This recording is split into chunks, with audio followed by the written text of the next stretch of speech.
नमस्कार, आप देख रहे हैं द क्रेडिबल न्यूज। मैं हूं शालिनी। देश विदेश से जुड़ी खबरों के इस कार्यक्रम में आज हम सबसे पहले जानेंगे, क्या बीजेपी उम्मीदवार का बेटा चुनाव में कर रहा था शराब की तस्करी। उसके बाद हम जानेंगे, क्या अडानी ग्रुप के खिलाफ फैसला देने पर हुआ जज का तबादला। उसके बाद हम जानेंगे, क्रिसमस पर आरएसएस का गाना ना गाने पर कर्मचारियों को क्यों हुई सजा। उसके बाद हम जानेंगे कि सऊदी अरब ने 24,000 पाकिस्तानियों को देश से क्यों बाहर निकाला। अब वक्त इन खबरों को परखने का, तो सबसे पहले बात करते हैं बीजेपी नेता के बेटे की। महाराष्ट्र में इस वक्त नगर परिषद के चुनाव से ठीक पहले बीजेपी के एक उम्मीदवार के बेटे सहित 2 लोगों का अवैध शराब के साथ पकड़ा जाना एक गंभीर सवाल खड़े करता है। चुनाव आयोग के फ्लाइंग स्क्वाड ने कार समेत करीब 7 लाख रुपए की शराब जब्त की। पुणे के हडपसर के फुरसुंगी इलाके में चुनाव सुरक्षा जांच के दौरान अवैध शराब की ढुलाई के आरोप में पुलिस ने 2 लोगों के साथ बीजेपी उम्मीदवार के 19 साल के बेटे को गिरफ्तार कर लिया। आने वाले नगर परिषद चुनावों से पहले चलाए गए इस अभियान में एक कार और लगभग 7 लाख रुपए की जब्ती हुई।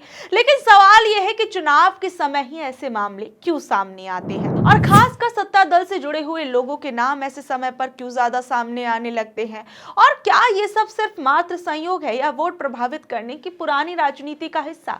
जब सत्ता से जुड़े लोग पकड़े जाते हैं तो जवाबदेही और नैतिकता पर चुप्पी क्यों छा जाती है। सोचिए, अगर यही कोई विपक्ष का नेता या विपक्ष से जुड़ा हुआ कोई व्यक्ति पकड़ा गया होता तो क्या इस मामले पर इतनी चुप्पी मीडिया के अंदर होती। वहीं इसी दौरान मैं आपको बता दूं कि पुणे पुलिस ने नए साल से पहले 4 करोड़ रुपए के नशीले पदार्थ जब्त कर एक अंतर्राष्ट्रीय ड्रग्स रैकेट का खुलासा किया। गोवा, असम, मुंबई, पुणे और पिंपरी चिंचवड़ तक फैले इस नेटवर्क ने दिखाया कि ड्रग्स का कारोबार कितना आसानी से शहरों में पनप रहा है। और सबसे बड़ा सवाल कि इस नेटवर्क को हवा कौन दे रहा है, किसके संरक्षण में ये सारी चीजें हो रही हैं। सवाल यह है कि इतनी बड़ी सप्लाई बिना किसी राजनीतिक या प्रशासन संरक्षण के सालों तक कैसे चलती रही है। हर बार कार्रवाई के बाद जांच जारी है कहकर सिस्टम खुद को बरी कर लेता है। लेकिन इन तमाम चीजों के बीच सबसे बड़ा सवाल ये उठता है कि क्या जो बीजेपी नेता का बेटा शराब तस्करी में पकड़ा गया, क्या उसके खिलाफ कोई कार्रवाई की जाएगी। और जिस तरीके से एक बड़ा रैकेट ड्रग्स को लेकर सामने आया है, क्या उसके खिलाफ भी कोई जांच की जाएगी। ये तमाम सवाल इस वक्त अपने आप में इस खबर के आने के बाद उठ रहे हैं। अब बात करते हैं अडानी की। 5 जुलाई को जयपुर की वाणिज्यिक अदालत के जज दिनेश कुमार गुप्ता ने एक बड़ा फैसला सुनाया। उन्होंने कहा कि अडानी समूह से जुड़ी एक कंपनी ने राजस्थान सरकार की कंपनी से गलत तरीके से 1400 करोड़ रुपए से ज्यादा वसूल लिए। जज के मुताबिक समझौते में साफ लिखा था कि कंपनी को कोयला ढोने के लिए रेलवे साइडिंग बनानी थी, लेकिन कंपनी ऐसा नहीं कर पाई। इसके बावजूद उसने सड़क के रास्ते कोयला ढोया और उसका पूरा खर्च सरकारी कंपनी से ले लिया। अदालत ने इसे समझौते का उल्लंघन माना और कंपनी पर 50 लाख रुपए का जुर्माना लगा दिया और पूरे सौदे को कैग से ऑडिट कराने का आदेश दिया। लेकिन इसी फैसले के उसी दिन राजस्थान की बीजेपी सरकार ने जज गुप्ता को उनके पद से हटा दिया। इसके तुरंत बाद हाई कोर्ट ने उनका तबादला जयपुर से करीब 200 किलोमीटर दूर बियावर में कर दिया। सरकार ने इसे सामान्य प्रशासनिक प्रोसेस बताया, लेकिन फैसले और तबादले का समय एक साथ होने से कई सवाल खड़े हो गए। इसके 2 हफ्ते बाद हाई कोर्ट ने जज के आदेश पर अंतरिम रोक लगा दी, जिससे जुर्माना और कैग ऑडिट दोनों फिलहाल रुक गए हैं। इस पूरे विवाद की शुरुआत 2007 से होती है। तब छत्तीसगढ़ के हसदेव अरण्य इलाके का एक कोयला ब्लॉक राजस्थान सरकार की बिजली कंपनी RRVUNL को दिया गया, ताकि राजस्थान की बिजली परियोजनाओं को सस्ता कोयला मिल सके। बाद में सरकारी कंपनी ने अडानी ग्रुप के साथ एक जॉइंट वेंचर बनाया, जिसमें अडानी की हिस्सेदारी 74% थी। समझौते में तय हुआ कि कोयला रेल से राजस्थान लाया जाएगा और रेलवे साइडिंग बनाने की कंपनी की जिम्मेदारी होगी। हालांकि 2013 में खनन शुरू होने के बाद भी रेलवे साइडिंग कई सालों तक नहीं बनी। इसके बाद अस्थायी तौर पर सड़क के रास्ते कोयला ढोना शुरू किया गया, जबकि मूल समझौते में सड़क परिवहन की कोई बात नहीं थी। इसके बावजूद कंपनी ने सड़क परिवहन का खर्च सरकारी कंपनी से वसूल लिया, जो मिलाकर बढ़कर 1400 करोड़ रुपए से ज्यादा हो गया। ब्याज की मांग को लेकर विवाद और बढ़ा और मामला अदालत तक पहुंच गया। जज गुप्ता के फैसले ने न सिर्फ इस कोयला सौदे को बल्कि सरकार और बड़े कॉर्पोरेट ग्रुप्स के रिश्तों को भी सवालों के घेरे में ला दिया। लेकिन फैसले के तुरंत बाद जज का हटना और फिर आदेश पर रोक लगना इस बहस को जन्म देता है कि क्या बड़े कारोबारी हितों से जुड़े मामलों में निष्पक्ष फैसले देना अब जजों के लिए मुश्किल बन गया। खासकर अदानी जी से जुड़े हुए मामलों में क्या अब कोई जज जो है वो निष्पक्षता के साथ फैसला नहीं सुना पाएगा। ये मामला अब सिर्फ एक कानूनी लड़ाई नहीं बल्कि न्यायपालिका की स्वतंत्रता, सत्ता के दबाव और जवाबदेही का बड़ा सवाल बन चुका है।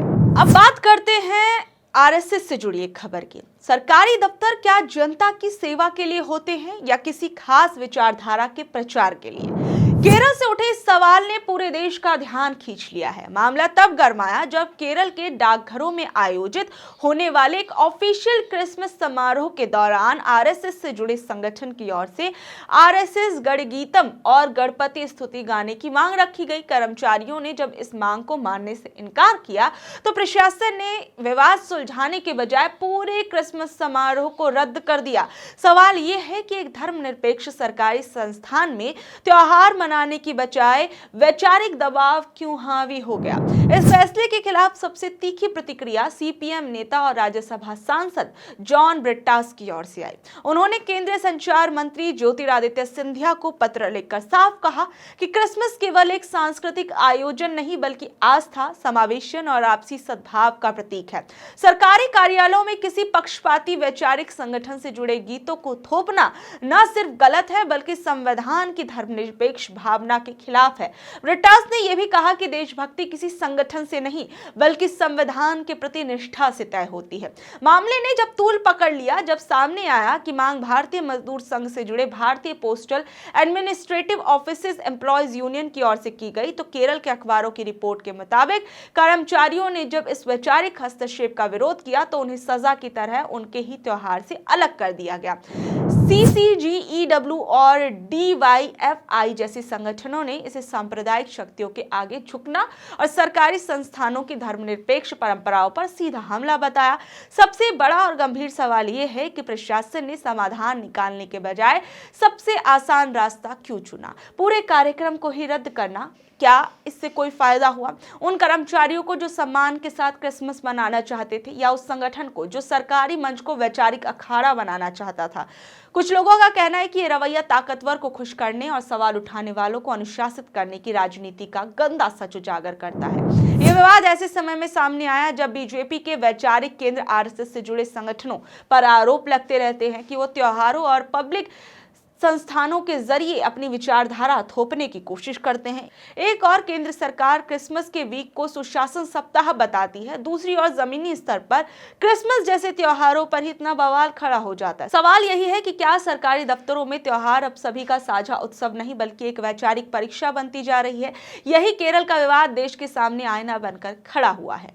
अब बात करते हैं अगली खबर की जो सऊदी अरब और पाकिस्तान से जुड़ी हुई है। सऊदी अरब ने एक ऐसा कदम उठाया जिसने पूरी दुनिया का ध्यान अपनी तरफ खींच लिया। करीब 24,000 पाकिस्तानी नागरिकों को सऊदी अरब ने देश से बाहर निकाल दिया। आरोप सिर्फ एक नहीं बल्कि बेहद शर्मनाक है। वो भी भीख मांगने का आरोप है और ये भीख किसी सड़क या बाजार में नहीं बल्कि मक्का मदीना जैसे सबसे पवित्र इस्लामिक स्थलों पर है। सवाल यह है कि आखिर ये नौबत यहाँ तक पहुंची कैसे? सऊदी अरब के अधिकारियों का साफ कहना है कि पाकिस्तानी नागरिक उमराह और हज वीजा का दुरुपयोग कर रहे थे। धार्मिक यात्रा के नाम पर देश में एंट्री और फिर संगठित तरीके से भीख मांगना। सऊदी अरब ने इसे सिर्फ कानून व्यवस्था का मुद्दा नहीं माना बल्कि अपनी धार्मिक गरिमा और अंतर्राष्ट्रीय छवि से जुड़ा सवाल बताया। यही वजह है कि पिछले साल इस्लामाबाद को औपचारिक चेतावनी भी दी गई थी और अब सीधे कार्रवाई की गई। कई रिपोर्ट्स बताती हैं कि ये समस्या अचानक पैदा नहीं हुई। पाकिस्तान की अपनी एजेंसी FIA यानी फेडरल इन्वेस्टिगेशन एजेंसी के आंकड़े सच्चाई को और डरावना बनाते हैं। साल 2025 में ही FIA ने 67,000 से ज्यादा लोगों को एयरपोर्ट से विदेश जाने से रोक दिया क्योंकि आशंका थी कि वो बाहर जाकर अवैध गतिविधियों खासकर भीख मांगने में शामिल हो सकते हैं। यानी सरकार को पता था कि एजेंसियों को ये पता है लेकिन रोकथाम नाकाम रही। FIA के महानिदेशक संयोजक रिफत मुख्तार खुद मानते हैं कि भीख मांगने वाले सिंडिकेट्स पाकिस्तान की वैश्विक साख को तबाह कर रहे हैं और ये समस्या सिर्फ सऊदी अरब तक सीमित नहीं है। यूएई ने करीब 6000, अजरबैजान ने 2500 और अफ्रीका, यूरोप, कंबोडिया व थाईलैंड जैसे देशों में भी पाकिस्तानियों को इसी वजह से निकाल दिया गया। यानी ये कोई एक देश की शक्ति नहीं बल्कि एक देश की बनती हुई पहचान का संकट है। सबसे बड़ा सवाल ये यही है कि क्या ये सिर्फ गरीब लोगों की मजबूरी है या एक संगठित सिस्टम की नाकामी। जब लोग धार्मिक वीजा लेकर भीख मांगने पहुंच रहे हैं तो इसका मतलब है कि उन्हें भरोसा है कि कोई रोकेगा नहीं। एजेंट, ट्रैवल नेटवर्क, फर्जी वादे सब मिलकर एक जैसा मॉडल बना चुके हैं जिसमें इंसानी गरिमा भी एक कारोबार बन गई है। सऊदी अरब ने साफ कर दिया कि वो अपने पवित्र स्थलों को किसी भी कीमत पर भीख और अवैध गतिविधियों का अड्डा नहीं बनने देगा। 2024 में दी गई चेतावनी के बावजूद अगर हालात नहीं सुधरे तो ये कार्रवाई लगभग तय थी। सवाल पाकिस्तान की सरकार से है, क्या वो सिर्फ डिपोर्टेशन गिनती रहेगी या फिर पूरे नेटवर्क की जड़ पर वार करेगी। और आज हालात ये भी हैं कि पाकिस्तानी पासपोर्ट कई देशों में शक की नजर से देखा जाने लगा है। वीजा नियम सख्त हो रहे हैं, इमिग्रेशन पर पूछताछ बढ़ रही है और आम नागरिक इसकी कीमत चुका रहा है। ये सिर्फ आर्थिक बदहाली की कहानी नहीं, ये राज्य की विफलता और नीतियों की कमजोरी की कहानी भी है। तो बहरहाल ये थी आज की खबरें। कल शाम 7:30 बजे फिर हाजिर होंगी अगली खबरों के साथ। अगर आपको आज की खबर अच्छी लगी, जानकारी भरी लगी तो इसे अपने दोस्तों और रिश्तेदारों से शेयर कर ले। कल तक के लिए नमस्कार, शब्बा खैर, गुड नाइट।